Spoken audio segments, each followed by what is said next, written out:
Very good morning, students. Today we are going to discuss about the next topic, which is the telescope. ठीक है, telescope हम generally बड़ा ज़्यादा use करते हैं. जैसे अगर हमें एस्ट्रोनॉमिकल ऑब्जेक्ट्स के बीच देखना होता है तो हम इसका यूज़ करते हैं भाई, टेलीस्कोप्स का ही यूज़ किया जाता है. टेलीस्कोप का काम क्या होता है? It can magnify the very larger distant object to a distant vision. ठीक है, बहुत ही ज़्यादा दूर तक कोई ऑब्जेक्ट पड़ा है, मान लो हम मून को देख रहे हैं. ठीक है, मून के ऊपर हमने एक्टिविटीज को देखना है तो हम किसका यूज़ करते हैं? We use the telescope. ठीक है, टेलीस्कोप क्या करता है? मून की इमेज को थोड़ा सा मैग्नीफाई कर देता है. तो आज हम उसी ही टेलीस्कोप के बारे में पढ़ने जा रहे हैं. ठीक है, telescope there are two types of the telescope. हमारे पास दो तरह के टेलीस्कोप होते हैं. एक होता है रिफ्रैक्टिंग टाइप टेलीस्कोप. क्या होता है? रिफ्रैक्टिंग, जो कि एक मीडियम से पास करते दूसरे मीडियम और दूसरी मीडियम से पास करके फिर वापस आ जाता है उसी मीडियम से. That kind is called as the refraction. जैसे हमने रिफ्रैक्शन के बारे में स्टडी किया था ग्लास प्लेट के बारे में. ठीक है, it is same manner that is called the refracting type of the telescope. Second type होती है रिफ्लेक्टिंग टाइप टेलीस्कोप. इसके बारे में हम लेटरली डिस्कस करेंगे now, but we will focus on this topic, the refracting type telescope. और refracting type telescope में भी फर्दर दो टाइप्स होती हैं. कौन सी भाई? Astronomical telescope. एस्ट्रोनॉमिकल टेलीस्कोप मतलब एस्ट्रोनॉमिकल ऑब्जेक्ट्स को देखना है, मून को देखना है, सन को देखना है, जुपिटर को देखना है. These are called the astronomical object. तो उसको हम बोलते हैं एस्ट्रोनॉमिकल टाइप टेलीस्कोप. इसकी भी फर्दर क्या है? पहली टाइप आ गई एस्ट्रोनॉमिकल टेलीस्कोप, दूसरी टाइप होगी क्या? Terrestrial telescope. टेरेस्ट्रियल टेलीस्कोप कुछ नहीं है, हमें अर्थ के ऊपर ही किसी ऑब्जेक्ट को देखना होता है. ठीक है, तो उसके लिए हम किसका यूज करते हैं? We will use the terrestrial telescope. तो we are going to discuss about refracting type telescope की ब्रांच कौन सी है? Astronomical telescope. कोई बड़े बड़े ऑब्जेक्ट्स को हमें देखना है on the surface of the earth. हम अर्थ पर ही खड़े और एक टेलीस्कोप लगाया और देखा हमने कि कहाँ वो सरफेस जा रहा है. ठीक है, तो देखो यहाँ पे हम यहाँ पे इसकी डायग्राम को ड्रॉ करते हैं. We will observe one objective lens. Objective lens जो है वो क्या होगा? लार्जर अपर्चर का होगा. लार्जर अपर्चर का as well as the having the larger focal length. क्या हुआ? लार्जर अपर्चर रखा और लार्जर ही इसकी क्या होगी? फोकल लेंथ होगी. माइक्रोस्कोप में अगर आप लोगों को याद होगा हमने ऑब्जेक्टिव लेंस छोटा रखा था, जबकि आईपीस जो था वो बड़ा था. ठीक है, इसमें रिवर्स हो जाता है. इसमें क्या होगा? आईपीस ऑब्जेक्टिव लेंस जो है वो बड़ा है अपर्चर का, और साथ में इसके फोकल लेंथ भी क्या है? लार्जर है. तो इसकी फोकल लेंथ जो है ये सेंटर से ये पहुंच रही है. एफ नॉट से रिप्रेजेंट किया मैंने इसको, समझा रहे बात? और this is called the eyepiece. क्या बोला जाएगा इसको? आईपीस. आईपीस का अपर्चर भी छोटा होगा और इसकी फोकल लेंथ भी क्या होगी? छोटी होगी. ठीक है, now we can take the object at an infinity. कहाँ पे है? इन्फिनिटी है. तो ऑब्वियसली इट मे बी या मेगा सर्टेन एंगल हो सकता है, सर्टेन एंगल भी बना, क्योंकि हमें तो एंगल्स के बारे में कुछ पता नहीं है. अगर मैं स्ट्रेट लाइन पैरेलल लाइन ले लेता हूँ तो मैं उस एंगल को प्रोड्यूस नहीं कर पाऊंगा उसके लिए. So be just think that there is object which is at a very further distance, पर ज़्यादा दूर पड़ा हुआ. ठीक है, तो वो क्या करेगी? सर्टेन एंगल बनाएगा. ठीक है, तो सर्टेन एंगल बना रहा है तो that will B move like this. ये कैसे चलेगी लाइन? ये कुछ इस तरह से. ठीक है, यानी the rays coming from the object and making the certain angle with this principle axis. मान लो ये एंगल कितना बना रहा है? अल्फा. अरे ऑब्जेक्ट मेरे पास छोड़ना, मेरे नजदीक छोड़ना पड़ा हुआ ऑब्जेक्ट है. Object is the very at the larger distance, काफी ज्यादा दूर पड़ा है. जुपिटर को मैं अपने नजदीक छोड़ना मानूंगा, वो तो बड़ा ज्यादा दूर है, उसको देख रहे हैं हम लोग. ठीक है, तो this is making the certain. Clear हुई बात है? तो यहाँ पे मान लेता हूँ एक और रे ऑफ लाइट जो है जो कि इससे पास करते हुए जा रही है. ठीक है, just like this. After refraction it meets at a certain distance. यहाँ पे मीट करती है. सपोज कर लेते हैं कि ये दोनों रे ऑफ लाइट जो है वो यहाँ पे मीट कर रही है. क्लियर हुई बात ये? ठीक है, और we can also take this ray of light from here and after that refraction it will meet from here. अगर मैं पैरेलल रे ऑफ लाइट लेता तो ऑब्वियस सी बात है वो पॉइंट ऑब्जेक्ट में आती, तो पॉइंट ऑब्जेक्ट का तो मेरे को कोई फायदा नहीं होगा. समझा रही बात ये? ठीक है, क्यों? क्योंकि अरे भाई दूर का ऑब्जेक्ट था तो वो तो मुझे पॉइंट की तरह नजर आएगा. और मैं पैरेलल रे ऑफ लाइट लेता तो वो तो फोकस के ऊपर तो पॉइंट ऑब्जेक्ट बनाना, तो मैंने क्या देखना था मेरे उसमें. ठीक है, इसलिए we are taking the certain angle so that it makes the image here. ठीक है, यानी कि कोई भी ऑब्जेक्ट जो होगा उसकी इमेज जो है वो यहाँ पे प्रोड्यूस करेगा. It is making the image here. देखो भी बात क्या है? ठीक है। तो यहाँ पे इमेज बन रही है, तो इस इमेज को मैंने नाम दे दिया A prime B prime. Clear हुई बात? अब देखो this image will act as, क्या करेगा? This image will act as the object for this eye lens, जिसकी फोकल लेंथ भी छोटी है और उसका अपर्चर भी छोटा है। किसकी तरह काम करेगा ये? आई पीस की तरह, ठीक है, आई लेंस की तरह। ये थोड़ा सा छोटा बनाना था हमें, ठीक है, चलो इसको ऐसे ही कर देते हैं। ये रे ऑफ लाइट कुछ इस तरीके से जाएगी, एक मिनट रुकना जरा बच्चे। अच्छा देखो यहाँ पे पेन थोड़ी बड़ी बन जा रही थी इमेज, तो ये हमारे पास ग्राफ नहीं बनना था, तो ठीक है। तो देखो यहाँ पे क्या हुआ, now we will take a parallel ray of light which passes from the eyepiece lens, जो eyepiece lens है वहां से पास करके जाएगी भाई ये रे ऑफ लाइट, ठीक है।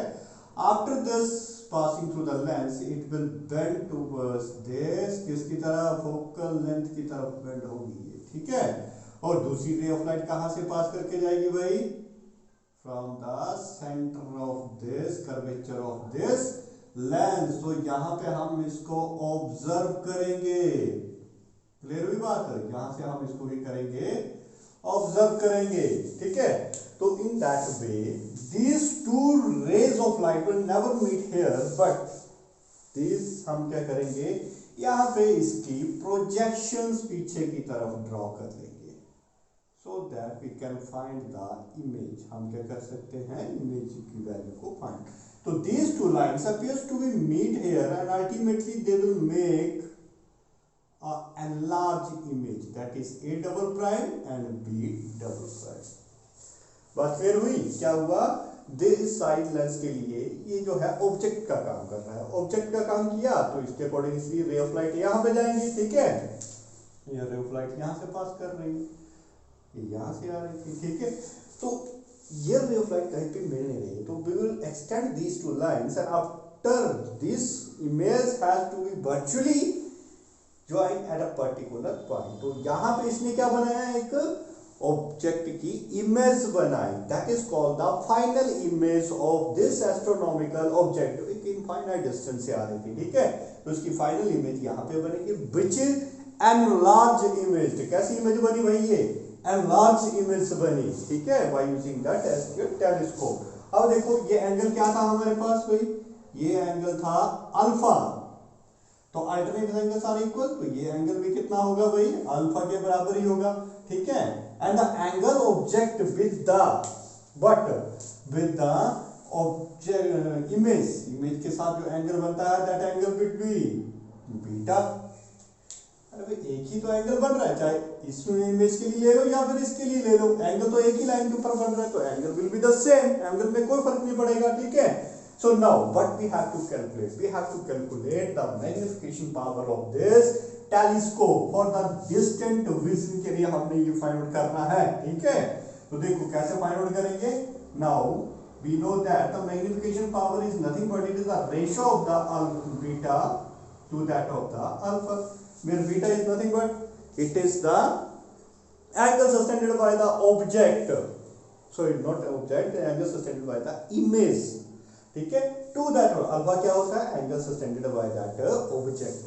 तो यहाँ पे मैं मान लेता हूँ बीटा की वैल्यू निकालने के लिए मैंने ट्रायंगल का यूज कर लिया भाई, कौन सी, ये C2 है, A prime B prime, C2 A prime B prime.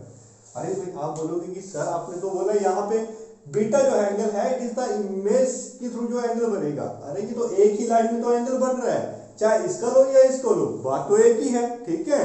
तो मैंने यह वाली ले ली C2 A prime B prime ले ली, ताकि मुझे कैलकुलेशन करने में कोई प्रॉब्लम ना आए, समझा रहे बात ये, ठीक है। So I can write it here as so that arc upon angle is equal to arc upon radius. Arc का काम कौन कर रहा है भाई, यहाँ पे देखो A प्राइम B प्राइम काम कर रहा है upon radius C2 A prime, समझा रहे बात ये।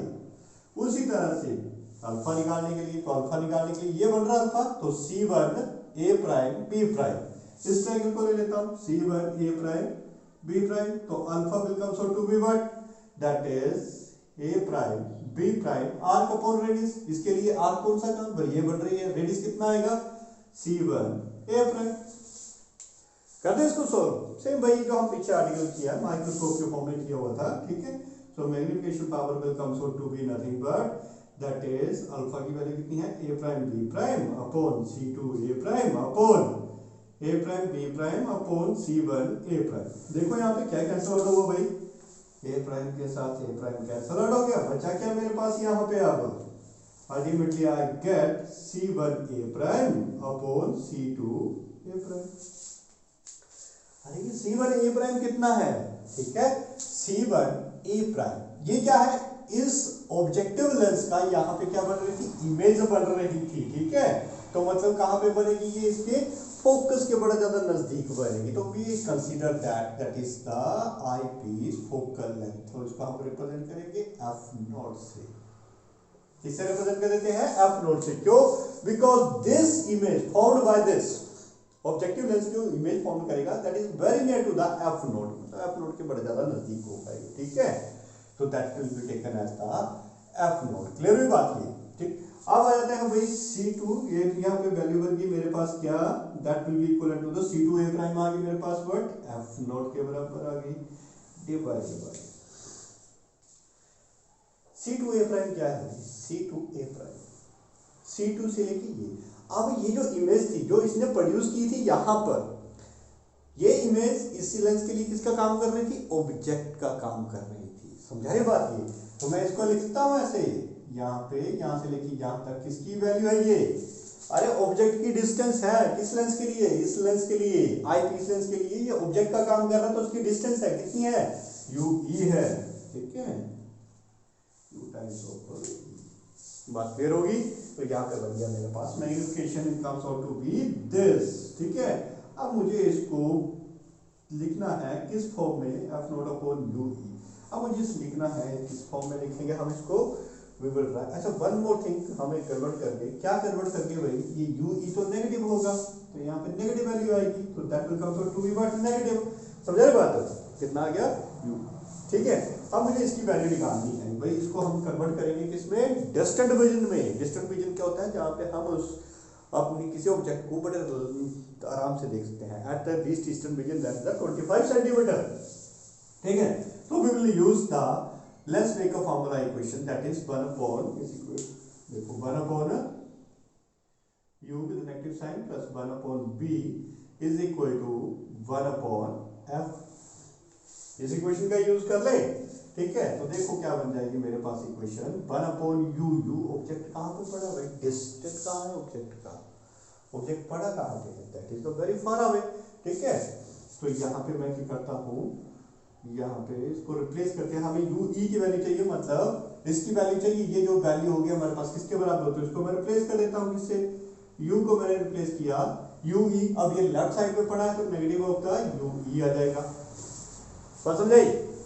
ऑब्जेक्ट जो ये है, इमेज है, इसके द्वारा जो इमेज बनाई गई है इसके लिए ऑब्जेक्ट का काम कर रहा है, ठीक है। तो ये लेफ्ट साइड पड़ा है इसके, इस मिरर के, सॉरी इस लेंस के लेफ्ट साइड में पड़ी हुई, ठीक है। तो नेगेटिव वैल्यू आएगी ना, इमेज कहाँ पे बन रही है भाई, v की वैल्यू कितनी लिखूंगा मैं बताओ, यहाँ से लेके यहाँ तक वैल्यू कितनी बनेगी, ये v है, तो that will be written as ve।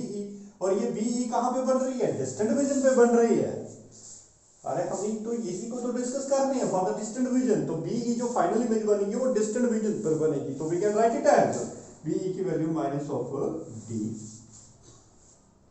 Negative ही होगा, इस आई पीस लेंस से इस तरफ बढ़ रही है, लेफ्ट साइड में बढ़ रही है, नेगेटिव आएगा, ठीक है। और ये बनेंगे मेरे पास f की वैल्यू कितनी बनेगी, f will comes out to be but fe focal length of what, eye piece का फोकल लेंथ कितनी होगी भाई, fe यहाँ तक, ठीक है। अब करो भाई सारी की सारी वैल्यू को सब्स्टिट्यूट, ये बन जाएगा 1 upon U E will be equal and sorry plus of 1 upon minus of D, तो ये ऑब्वियस सी बात है नेगेटिव ही हो जाएगा, negative of the D is equal to 1 upon F E. एक काम करो भाई, इसको उठा के इस तरफ ले जाओ, 1 अपॉन यू ई की वैल्यू मेरे को चाहिए, तो ये बन जाएगा 1 upon F E plus of 1 upon D. इसको थोड़ा सा मॉडिफाई करके हम ऐसे लिख सकते हैं, 1 upon U E is equal to F E को मैंने कॉमन निकाल लिया, तो अंदर बच जाएगा मेरे पास 1, और एफ ई यहाँ पे है तो यहाँ पे ऊपर जाके मल्टीप्लाई हो जाएगा upon D. We can have calculate this 1 upon U E, यानी कि 1 अपॉन यू ई की वैल्यू हमारे पास ये आ रही है, तो इसकी वैल्यू को उठाता हूं मैं, इसमें सब्स्टिट्यूट कर देता हूँ, ठीक है। तो magnification power will comes out to be what, कितनी बन जाएगी, that is minus of F naught as such लिखा जाएगा डिवाइड बाय 1 अपॉन ई की यू ई की वैल्यू कितनी है, ये सारी की सारी 1 अपॉन यू ई की वैल्यू, ठीक है। तो कैसे लिखूंगा इसको, ये बन जाएगा एफ ई और 1 प्लस 1 अपॉन एफ ई और ये बनेगा मल्टीप्लाई होगा 1 plus F E upon D. So that is the magnification power of this telescope.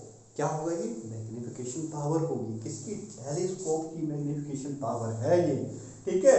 So this is called the magnification power the telescope for the distant vision. Distant vision मतलब जहां पे हम उसको normally देख पा रहे हैं। क्लियर हुई बात ये। अच्छा, one more thing is there, यहाँ पे एक चीज रह गई है, क्या, लेंथ ऑफ द टेलीस्कोप। देखो लेंथ कैसे निकालेंगे भाई, length of the telescope is represented as the L. इसे रिप्रेजेंट करेंगे हम एल से।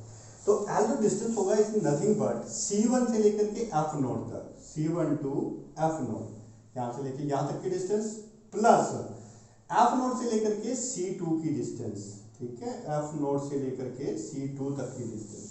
अब बोलेंगे आप ऐसा क्यों है, क्योंकि this object image is made by this lens is very near to the F0। ये तो मैंने डिस्टेंस थोड़ी लार्जर रखी है, अदरवाइज ये जो इमेज बनती है it is very approximately near to the F0 के पास ही बनती है ये, ठीक है।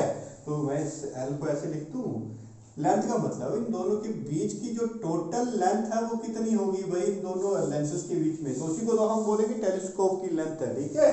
तो C1 F0 किसके बराबर आएगा भाई, F0 के बराबर आया, plus F0 to C, F0 से लेकर के C तक की डिस्टेंस, तो इसको हम किससे रिप्रेजेंट करेंगे, UE से। किससे रिप्रेजेंट किया, UE डिस्टेंस है, ठीक है। तो UE हम इस मेथड से निकाल सकते हैं, ये मेथड हमारे पास पड़ा हुआ है UE निकालने का, ठीक है, ये मेथड इसको निकाल लें।